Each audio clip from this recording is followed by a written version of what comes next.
Di Jepang, harga ikan sidat pernah mencapai 500 juta per kilogram. Tahukah Anda kenapa harga sidat bisa semahal itu?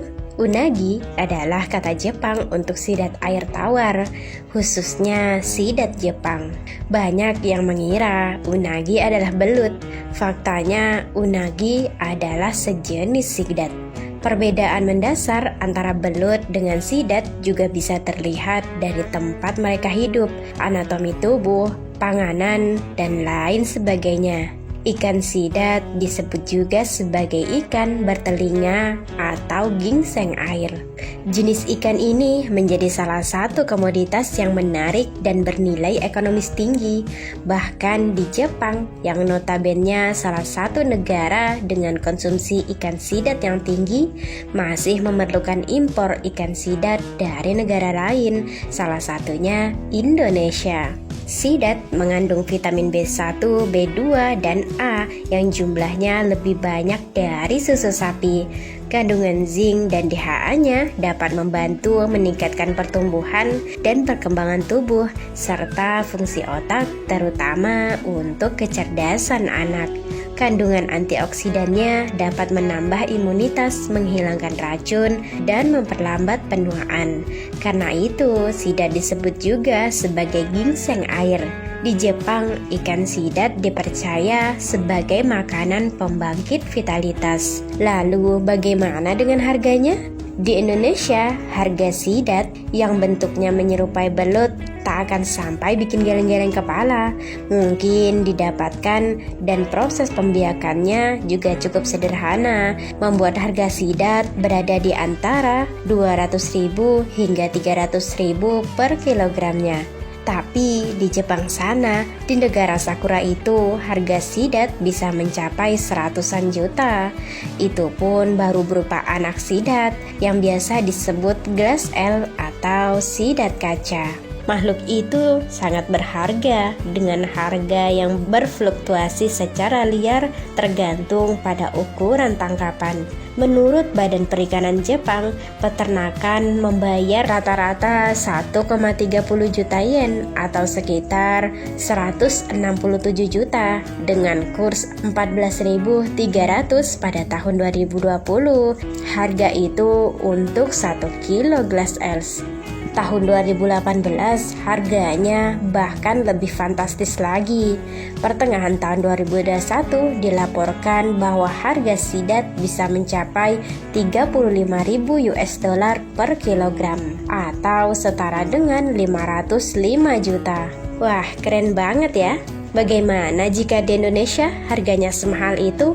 Apa ada yang mau membelinya?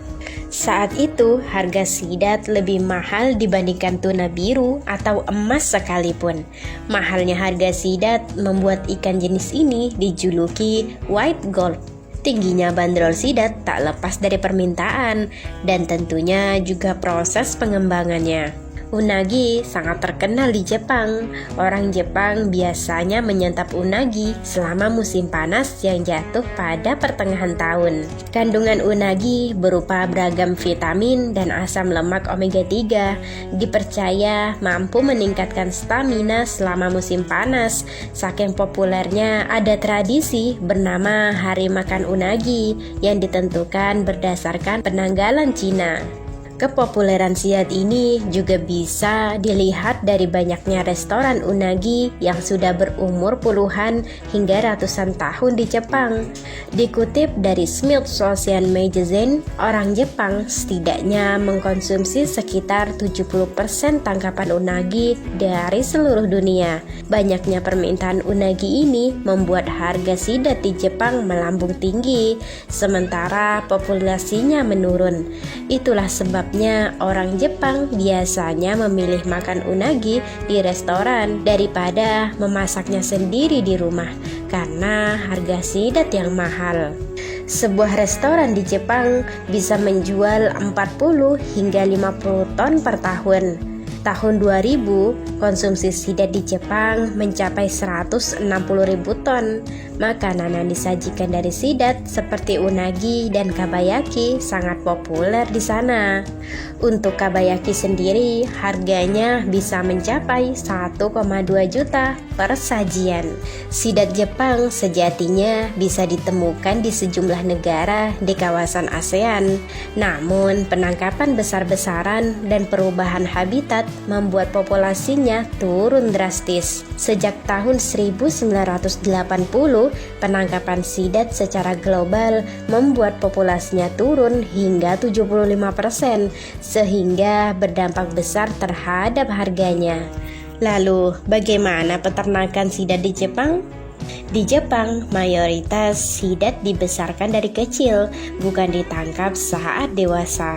Anak sidat ditangkap dari alam, kemudian dibesarkan di sebuah tambak modern yang sirkulasi air dan aerasi harus terus-menerus berjalan selama 24 jam. Tidak ada peternakan yang mampu secara efisien mengembangkan sidat dalam kapasitas yang sangat besar, karena hingga kini banyak yang belum mampu memijahkan bibit sidat. Bibit sidat dengan ukuran terkecil dan tubuhnya masih transparan disebut dengan gelas L. Jadi, petani hanya mengandalkan jumlah sidat kaca untuk menghasilkan untung. Memberi makan sidat merupakan salah satu pekerjaan yang utama. Sebuah peternakan di Jepang memberi makan sidat 2 hingga 3 kali per hari. Makanannya pun tidak sembarangan. Makanan sidat di Jepang terdiri dari campuran tepung ikan, gandum, kedelai, dan minyak ikan. Di Indonesia, ikan sidat hanya diberi makan cacing ataupun pelet. Sementara untuk pemberian pakannya tetap sama, disesuaikan dengan ukuran dan usia sidat. Suhu optimal untuk budidaya sidat antara 28 hingga 32 derajat Celcius.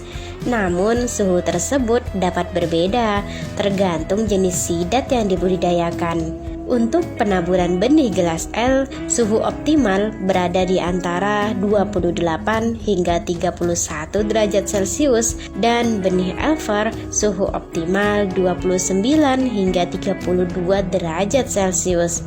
Lalu untuk suhu pembesaran optimalnya di 28 hingga 32 derajat Celcius. Setelah 12 bulan masa pemeliharaan, para peternak bisa memanen sidat mereka yang nantinya akan disortir sesuai ukuran dan akan dipasarkan ke tempat-tempat berbeda. Bagaimana? Ingin mencoba sidat di Jepang? Semoga video kami menginspirasi.